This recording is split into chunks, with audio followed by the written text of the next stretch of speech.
Бул жерде талкууга коюлуптур. Мен дагы интернет булактарынан окуп көрүп калдым. Эгер бул мыйзам келет, мен толук таанышып көрөм.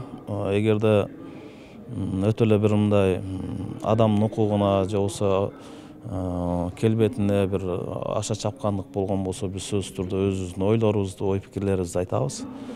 Каршы боло турган жерде каршылыгыбызды айтып, оңдой турган жерде оңдогону аракетибизди жасайбыз.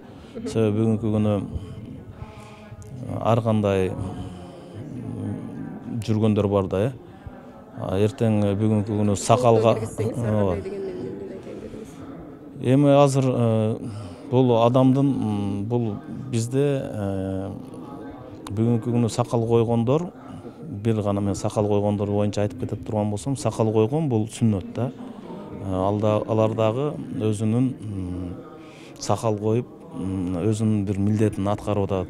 Сакал менен эч кандай бирөөнү коркутуп аткан жок дегендейчи. Эртең кыздар кашын боебосун, кашын жасабасын деп чыкса, сиздерди да защищать этебиз дегендейчи, ошондой.